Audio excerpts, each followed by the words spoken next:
नमस्कार दोस्तों, stock market studies में फिर से एक बार आपको दिल से स्वागत करता हूं। तो आज मैं फिर से आपके सामने कुछ इंपॉर्टेंट कंपनी का अपडेट शेयर करूंगा और इस वीडियो में मैं जितने सारे कंपनीज के बारे में चर्चा करूंगा वो सारे के सारे आईटी सेक्टर से बिलोंग करते हैं। बहुत दिनों के बाद आईटी सेक्टर के ऊपर एक बूस्ट देखने को मिला क्योंकि पिछले दिनों में टीसीएस का रिजल्ट आया था और टीसीएस के रिजल्ट आने के बाद ही आईटी सेक्टर में एक बूस्ट देखने को मिला, इसीलिए क्योंकि टीसीएस ने अच्छा खासा रिजल्ट पब्लिश किया। जो एक्सपेक्ट कर रहा था उसी लेवल्स में एक रिजल्ट आया और उसी के चलते हुए सारे आईटी सेक्टर में एक जंप देखने को मिला। क्योंकि देखिए, मार्केट में अगर लीडर प्लेयर जंप दिखा रहा है तो उस सेक्टर में बाकी कंपनीज भी जंप दिखाएगा। जैसे बैंकिंग सेक्टर में अगर एचडीएफसी आईसीआईसी बैंक का रिजल्ट अच्छा आए तो बाकी बैंक्स का भी रिजल्ट अच्छा आने का चांसेस रहेगा। तो इसीलिए मार्केट में एक पॉजिटिव इम्पैक्ट आ जाता है कि हाँ, चलो, बड़ी कंपनी अच्छे रिजल्ट किया तो छोटे कंपनी भी करेंगे। तो इसी तरीके से टीसीएस ने जब रिजल्ट पब्लिश किया तो टीसीएस का रिजल्ट पब्लिश होने के बाद ही बाकी सारे आईटी सेक्टर के ऊपर बूस्ट देखने को मिला। तो उनमें से सबसे जो पहले कंपनी के बारे में चर्चा करूंगा उसका नाम है एलटी माइंटी। तो बेसिकली एलटी माइंटी एल&टी ग्रुप के एक सबसे बड़ा कंपनी है और एल&टी ग्रुप के मतलब आईटी सेक्टर में सबसे बड़ा कंपनी है और दोनों कंपनी को मार्च करके इस कंपनी बनाया गया। एक है एलटीआई और दूसरा है माइंट्री। तो दोनों ही कंपनी को मार्च करके इस कंपनी को बनाया गया। तो बेसिकली 2023 में मार्च किया गया और आज इस कंपनी का मार्केट कैप 1,65,000 करोड़ के आसपास है। कंपनी का वैल्यूएशन आपको उतना ज़्यादा हाई नहीं दिखेगा, ठीक ठाक है। आरओसी आरओई बेस्ट है, इनकम जबरदस्त है और 1 रुपया भी कर्जा नहीं है, ना के बराबर कर्जा है। देखिए, आप कहेंगे सर 2000 करोड़ का तो कर्जा है। देखिए, 1,65,000 करोड़ का कंपनी, उनमें से 2000 करोड़ का कर्जा एकदम ना के बराबर है। मान के चलिए आपके जेब में 1,65,000 रुपया है और आपको बोला गया कि इस पैसे से आपको किसी को 2000 रुपया देना पड़ेगा, तो क्या आपको टेंशन लगेगा? बिल्कुल नहीं। अगर यही पैसा आपको बोला जाए कि 20,000 रुपया देना पड़ेगा तो थोड़ा सा इम्पैक्ट जरूर आपके ऊपर आएगा। तो क्वार्टरली जो रिजल्ट है, देखिए कंपनी जल्द से जल्द रिजल्ट पब्लिश करने जा रहा है। 17 जुलाई कंपनी फाइनली Q1 का रिजल्ट पब्लिश करने जा रहा है। तो रिजल्ट अच्छा आने का चांसेस है क्योंकि पिछली बार का रिजल्ट उतना खास नहीं हुआ था।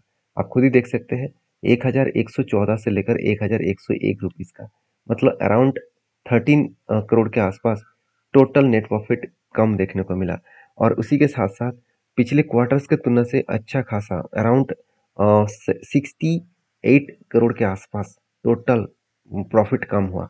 तो ये कंपनी के लिए थोड़ा सा प्रेशराइज है क्योंकि मार्केट सेंटीमेंट के बेसिस में चलते हैं कि हमेशा रिजल्ट किस तरीके से आया, कंपनी परफॉर्मेंस किस तरीके से किए, उसी बेसिस में मार्केट चलता रहता है। तो मुझे लगता है एलटी माइंटी के ऊपर यही कारण की वजह से एक करेक्शन देखने को मिला। कितना करेक्शन हुआ, चलो एक बार मैं आपको दिखाई देता हूँ। अगर मैं ओवरऑल बात करूँ, कंपनी का जो टॉप था वो करीबन 6,430 के आसपास बना था और वहां से कंपनी का जो करेक्शन हुआ, ओवरऑल जो करेक्शन है उसके बारे में चर्चा करूँ तो टोटल डाउन साइड में जो आया करीबन 30% का क्रैश हो गया था। और मैंने आपको ये भी बताया कि अच्छी कंपनी अगर 25 टू 30% का करेक्शन हो जाए तो यहाँ पे मैं कुछ क्वांटिटी एडिंग करता हूँ। तो इस जगह के हिसाब से एक बार मैं एल टी माइंटी का एक बार मैं लिख लेता हूँ, माफी चाहता हूँ, एल टी आई माइंटी। इसका मैं एक बार चार्ट पैटर्न्स को मैं आपके साथ आरएसआई के स्ट्रेटजीज के हिसाब से दिखा दूँ तो और भी आपको क्लियर हो जाएगा सारे चीज, सारे डेटा। देखिए यहाँ पे क्या हुआ, यहाँ पे ऐसे चीजों को देखने को मिला। आरएसआई के नीचे देखिए, एक्चुअली 200 डेज मूविंग एवरेज के नीचे कैंडल बनना शुरू हो चुके हैं। तो फाइनली यहाँ पे आरएसआई भी 30 के नीचे इस जगह पे टच किया, 30 के नीचे इस जगह पे टच किया। उसके बाद देखिए आरएसआई और भी नीचे गया और कैंडल और भी नीचे गया। उसके बाद धीरे धीरे करके ऊपर गया, फाइनली 70 को इस लेवल में टच किया इस कैंडल ने। तो ओवरऑल अगर मैं इस परफॉर्मेंस को छोटे लेवल से भी देखूं तो ऑलमोस्ट ऑलमोस्ट 10% का प्रॉफिट मिला 90 डेज में। तो एक देखिए, यहाँ पे कोई लॉसेस नहीं हुआ, उल्टा यहाँ पे प्रॉफिट दिया है कंपनी। तो आरएसआई स्ट्रेटेजीज बहुत स्ट्रांग होते हैं, हमेशा इस आरएसआई स्ट्रेटेजीज के हिसाब से आपको काम करना पड़ेगा। रूल्स क्या है, फिर से मैं एक बार रिपीट कर देता हूँ। रूल्स यही है कि जब भी candle 200 days moving average, simple जो मूविंग एवरेज है, वो मूविंग एवरेज के नीचे अगर क्लोजिंग दे, उसके साथ साथ आरएसआई भी उसी टाइम 30 के नीचे, आपको ये जो लाइन दिख रहा है ये 30 के लाइन है और ऊपर जो है आरएसआई 70 के है। आप आरएसआई स्ट्रेटजीज को ऐड करेंगे। आरएसआई स्ट्रेटजीज को आपको ऐड करने के लिए आपको ऐड कौन सा करना होगा, आपको आरएसआई का स्ट्रेटजीज ऐड करना होगा। आरएसआई स्ट्रेटजीज को जब ऐड करेंगे तो कुछ इस तरीके से कैंडल आएगा जहाँ पे 30 और 70 लेवल्स मिलेगा। तो 30 लेवल को जब भी टच करेंगे तब RSI जब 30 को टच करेंगे और जब उसी टाइम में 200 डेज मूविंग एवरेज के नीचे कैंडल क्लोजिंग हो, उस जगह पे एंट्री बनेगा। और हाई लेवल तक, इस लेवल तक इस लेवल तक जाने के बाद मैंने टारगेट अचीव किया। इस लेवल का मतलब क्या है, जब RSI 70 के ऊपर क्लोजिंग होगा और उसी टाइम में जहाँ पे कैंडल क्लोजिंग होगा उसी जगह पे टारगेट बनेगा। तो फाइनली जिस तरीके से पैटर्न स्केड हुआ था वो आप यहाँ पे देख सकते हैं। यहाँ पे एंट्री बना था RSI के स्ट्रेटेजीज के बेसिस में और यहाँ पे एग्जिट बना। तो एक शानदार तरीके से 9 to 9.5% के आसपास रिटर्न मिला और वो भी 92 डेज में। तो कहने का मतलब है इस स्ट्रैटेजीज को आपको पहले रिसर्च करना होगा, क्या पहले भी इस तरीके से बना था, तब इस तरीके से स्ट्रैटेजीज को आप यूज कर सकते हैं। जैसे देखिए पहले भी LTM 90 के ऊपर एक स्ट्रैटेजी बना था जो से 33 डेज में 19% के आसपास टारगेट दिया। तो आपकी क्या राय है इस कंपनी के ऊपर जरूर कमेंट्स करना, क्योंकि अभी इस कंपनी के ऊपर एक बिग एंट्री बनने जा रहा है।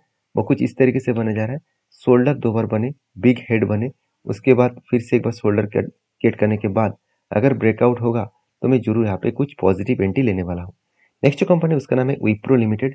बेसिकली विप्रो के ऊपर सबसे पहले मैं क्वार्टर रिजल्ट दिखा दूंगा, क्योंकि क्वार्टरली रिजल्ट पिछले बार भी कम हुआ था, जिसके कारण शेयर में भारी भरकम गिरावट देखने को मिला। सेल्स कम हो गया था, प्रॉफिट मार्जिन भी कम हो गया था। 3000 करोड़ से 2800 करोड़ के आसपास देखने को मिला था। तो एक अच्छा खासा सेल्स डाउन और प्रॉफिट डाउन होने के कारण कंपनी के ऊपर भी एक प्रेशराइज बनता हुआ देखने को मिला था। और एक भी रीजन है, वो रीजन मैं आपको यहाँ पे भी शेयर करूंगा। आप देख सकते हैं वो रीजन क्या है। रेशियोज देखिए, डेटर्स डे जो है वो लगातार यहाँ पे कम होता चला जा रहे थे, अभी एकदम ना के बराबर हो चुके हैं, क्योंकि पहले माइनस में था, अभी देखिए क्या है, पॉजिटिव में आया, वो भी ऑब्वियसली 47 के आसपास। तो जितना ज़्यादा कैश कन्वर्जन साइकिल्स कम होगा उतना ही कंपनी के लिए बूस्ट होने के लिए काफ़ी रहेगा। तीसरी बात, कंपनी के जो देखा जाए तो कंपनी का जो प्रोसीड फ्रॉम बोरिंग्स के बारे में बात करूँ तो कंपनी इस बार करीबन करीबन 12,000 से ज़्यादा कंपनी कर्जा लिया तो क्या हुआ, कंपनी उस कर्जे को इजीली वो मिटा भी दिया, मतलब कंपनी रीपेमेंट भी कर चुके हैं। तो सारे डिटेल्स को मैं एक साथ आपके साथ शेयर करूँ तो कंपनी में दम है, पोटेंशियल है, क्योंकि विप्रो जैसे कंपनी के ऊपर आपको नेगेटिविटी सोचना नहीं है। हाँ, हाथी जैसे कंपनी चलते हैं, ऐसे नहीं कि रॉकेट की तरह वो भागता है, अब इसको टाइम लगता है भागने में। तो विप्रो के ऊपर जब मुझे ट्रेड मिला तो मैं आपके साथ शेयर करूं, तो पहले एक ट्रेड मिला था काफी धाने पैटर्न्स का, फाइनल उसका ब्रेकआउट होने के बाद इजीली वो टारगेट का अचीव किया। नेक्स्ट एंटी फिर से बनने जा रहा है, नेक्स्ट एंटी बनने जा रहा है मतलब एक बड़ा सा कप बना, उसके बाद एक छोटा सा हैंडल बना। तो कप विद धाने पैटर्न्स बनने के बाद फाइनली यहाँ पे क्या हो रहा है, ब्रेकआउट हो रहा है, मतलब फाइनली यहाँ पे फिर से ब्रेकआउट करने का कोशिश कर रहा है। अगर यहाँ पे ब्रेकआउट हुआ, ब्रेकआउट कंफर्मेशन हुआ, तो यहाँ पे मैं फिर एक एंट्री लेने वाला हूँ। तो यहाँ पे मैं रिक्वेस्ट करूंगा आप इस एंट्री को देखकर कल आप भी एंट्री मत ले लेना, क्योंकि ये मेरा खुद का रिस्क है, मेरा खुद की मनी मैनेजमेंट अलग है।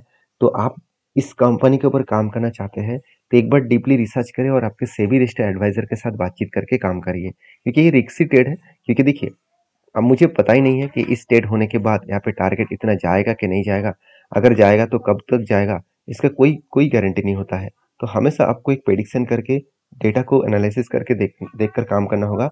हाँ, मेरे इस फील्ड में 8 साल की एक्सपीरियंस है, उस हिसाब से मैं स्ट्रैटेजीज को बहुत बार यूज करके देख चुका हूँ, बहुत बार स्ट्रैटेजीज के हिसाब से काम कर चुका हूँ। और मुझे लगता है जब भी कोई स्ट्रैटेजीज इस तरीके से काफी धाने बेसिस में बने और उसका target level life time high के नीचे बने, ध्यान से चीजों को सुनना, जब भी कुछ इस तरीके से एंट्री लेवल बने और उसका टारगेट लेवल हाई लेवल के नीचे बने, तो उस एंट्री को मैं जरूर लेता हूँ, क्योंकि वहां पे पॉसिबिलिटी ज्यादा रहता है टारगेट पाने का। इसका कोई गारंटी तो नहीं है, फिर भी मैं बहुत बार देख चुका हूँ उस स्ट्रेटेजीज में दम होता है।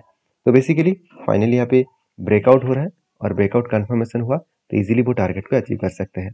तो नेक्स्ट जो कंपनी है उसके बारे में बात करें, उसका नाम है टाटा एल्क्सी।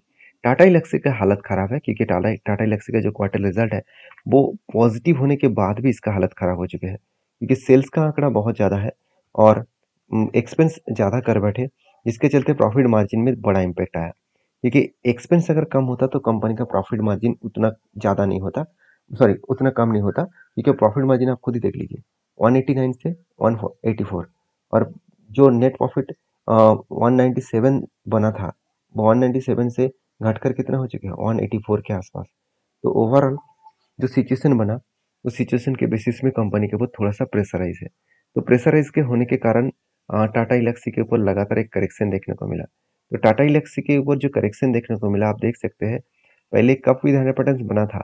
पहले कप बने, उसके बाद हैंडल बटन बने। मैं पहले भी डिस्कशन कर चुका हूँ। लाइफ टाइम हाई के नीचे अगर टारगेट बने तो उसका जाने का चांसेस है। मैं अभी आपको बोला था, अभी देख लीजिए क्या हुआ। 50% गया, उसके बाद करेक्शन हो गया। क्या यहाँ से फिर से रिकवरी नहीं करेंगे? जरूर करेंगे। टाइम फ्रेम बहुत इंपॉर्टेंस है। कितना टाइम लगने वाला है वो किसी को पता नहीं। हाँ, मैं जरूर यही कहूंगा कि जो लाइफ टाइम हाई है उसके नीचे टारगेट बना है तो पॉसिबिलिटी ज्यादा है उस टारगेट को अचीव करेंगे। अभी मैं इसी चीज को अगर अगर मैं आपको आरएसआई स्ट्रेटेजीज के हिसाब से देखूं तो कि आरएसआई स्ट्रेटेजीज के हिसाब से यहाँ पे 30 के नीचे आया और यहाँ पे कैंडल 200 डेज मूविंग के नीचे आया। तो इस जगह पे आरएसआई स्ट्रेटेजीज के हिसाब से अगर एंटी बने तो टारगेट कहाँ तक बनेगा? जब आरएसआई स्ट्रेटेजीज 70 को टच करेंगे तब टारगेट बनेगा। अभी फिलहाल के लिए देखा जाए तो आरएसआई स्ट्रेटेजीज के हिसाब से नो प्रॉफिट नो लॉस में चल रहा है। तो नो प्रॉफिट नो लॉस में अभी कंपनी रन कर रहा है। तो मुझे लगता है कंपनी का रिजल्ट जब आएगा तब इस कंपनी के ऊपर अच्छा खासा एक बूस्ट देखने को मिल सकता है। बाकी टाटा एल्क्सी के ऊपर आपकी क्या राय है जरूर कमेंट्स करना, क्योंकि कंपनी एक के बदले एक शेयर बोनस भी देने वाले हैं। इस बार क्वार्टर रिजल्ट आने के दिन ही अनाउंसमेंट करने वाले हैं। तो नेक्स्ट जो कंपनी है उसके बारे में बात करूँ, उसका नाम है एल्कॉन इंजीनियरिंग कंपनीज लिमिटेड। तो Elecon Engineering Companies Limited basically इस कंपनी के ऊपर स्प्लिट का अपडेट है। कंपनी 19 तारीख को हर एक के बदले आपको 2 शेयर देने वाले हैं। तो जो व्यक्ति इस कंपनी के ऊपर स्प्लिट के ऊपर एक्स्ट्रा बेनिफिट पाना चाहते हैं तो एक बार डीपली रिसर्च करके काम करिए, क्योंकि बहुत छोटा कंपनी है, हाई रिस्क कंपनी है। स्प्लिट के चक्कर में आप इन्वेस्ट तो कर देंगे तो उसके बाद आपको बहुत बड़ा लॉसेस भी झेलना पड़ सकते हैं। तो एक बार डीपली सारे कंपनीज के ऊपर रिसर्च करें, उसके बाद खुद के ओपिनियन के हिसाब से काम करें। तो मिलते हैं नेक्स्ट वीडियो में, तब तक के लिए धन्यवाद।